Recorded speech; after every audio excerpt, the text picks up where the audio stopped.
छत्तीसगढ़ रायपुर से छत्तीसगढ़ विधानसभा में विपक्ष ने स्थगन प्रस्ताव लाया। बालोदा बाजार हिंसा मामले में विपक्ष लाया है स्थगन प्रस्ताव। सदन का काम रोककर हिंसा के मामले में चर्चा की मांग की है। पूर्व सीएम भूपेश बघेल ने की है स्थगन पर चर्चा की मांग। अजय चंद्राकर ने स्थगन पर आपत्ति जताई है। सदन में न्यायिक प्रक्रिया के विषय में चर्चा नहीं हो सकती। बालोदा बाजार हिंसा के मामले में न्यायिक जांच चल रही है, ये कहना है इस वक्त की बड़ी खबर है।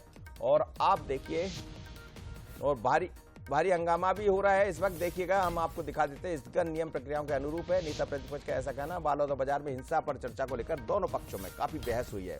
बीजेपी विधायक धर्मजीत सिंह ने भी इस पर आपत्ति जताई। बालोदा बाजार मामले को लेकर सदन में भारी हंगामा दिखाई दे रहा है। आदित्य नामदेव इस वक्त हमारे साथ जुड़ रहे हैं। आदित्य से बात कर लेते हैं, हमारे न्यूज वहां के स्टेट हेड है, उनसे बात कर लेते हैं। आदित्य, आपका बहुत स्वागत है। लेकिन मैं समझना चाहूंगा, क्या ये मसला बहुत गर्माया? क्योंकि आज जिस तरह से सदन की कार्रवाई शुरू हुई, पक्ष विपक्ष आमने सामने दिखाई दे रहे हैं उसमें।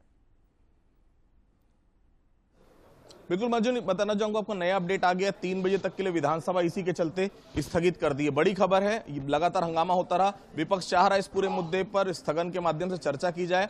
विधानसभा अध्यक्ष ने हालांकि स्थगन पर अभी ग्राह्य नहीं किया, लेकिन स्थगन पर अपनी अपनी बात रखने का मौका जरूर दिया है। लेकिन अभी बहुत साफ है जो जानकारी वो आ रही है। हंगामा काफी तेज हुआ, विपक्ष के सभी सदस्य खड़े हो गए और वो सीधे तौर पर इस विषय पर सरकार की जो सुशासन की बात सरकार कर रही है उसके लिए साफ तौर पर का सुशासन कहीं भी नहीं है। केवल और केवल पूरी तरह से अगर देखें तो ये कानून का फेलियर है, सरकार का फेलियर है। इस पर चर्चा जरूरी है। सदन की कार्रवाई फिलहाल अभी 3 बजे तक स्थगित हुई है। कोशिश भी मैं करूंगा कोई सदस्य आए तो उनसे बातचीत में करने की, लेकिन जो स्थिति नजर आ रही है वो बहुत साफ है कि इस विषय को किसी भी हालत में विपक्ष छोड़ना नहीं चाहता है। विपक्ष बहुत साफ है, विपक्ष इस पूरे मामले पे कार्रवाई चाहता है और कहीं ना कहीं कोशिश भी, देखिए, विधानसभा अध्यक्ष ने बात रखने का अपने मौका भी दिया सभी को कि कम से कम अपनी बात वो रख पाए। लेकिन जिस तरह से स्थिति नजर आ रही है, हंगामा काफी है। 1.5 से 3 मतलब 1.5 घंटे के लिए फिलहाल सदन को स्थगित कर दिया गया। ये देखिए, मैं कुछ हैं विधायक, मैं उनसे बातचीत करने की कोशिश करूंगा।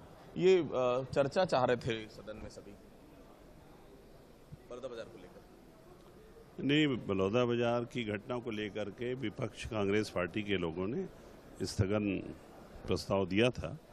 माननीय अध्यक्ष महोदय ने उनको प्रारंभिक चर्चा करने की अनुमति दी, वो अपनी बात कह लिए, लेकिन सरकार के जवाब के बाद, गृह मंत्री के जवाब के बाद उन्होंने स्थगन प्रस्ताव को अग्राह्य कर दिया है।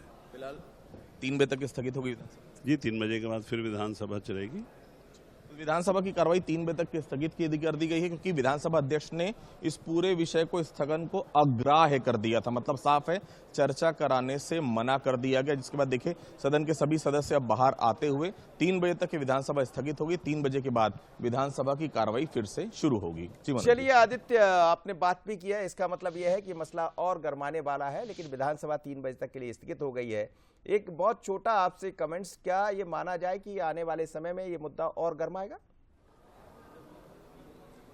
बिल्कुल, इसमें कोई दो राय नहीं। 3 बजे जब सदन की कार्रवाई शुरू होगी तो फिर से यही मुद्दा गरमाएगा, क्योंकि किसी भी हालत में सदन के जो विपक्ष के सदस्य हैं वो इस मामले पर चर्चा करना चाहते हैं। हालांकि विधानसभा अध्यक्ष ने अभी अग्राह्य कर दिया, लेकिन जब शुरुआत होगी 3 बजे फिर इसी मामले पर हंगामा होना तय है, क्योंकि आज बहुत ज्यादा बिजनेस है भी नहीं। 2 ध्यानाकर्षण है, उसके बाद अनुपूरक बजट को सदन के पटल पर रखा जाना, इसके अलावा कोई अब बिजनेस बचा नहीं सदन में। मतलब बहुत साफ है, इस विषय को लेकर 3 बजे फिर से हंगामे के आसार लगातार बने हुए हैं। चलिए आदित्य, बने रहिएगा आप इस खबर पर, मैं फिर लौटूंगा आपके पास। आपका बहुत धन्यवाद, आप मेरे साथ जुड़े। लेकिन राजनीति को लेकर तमाम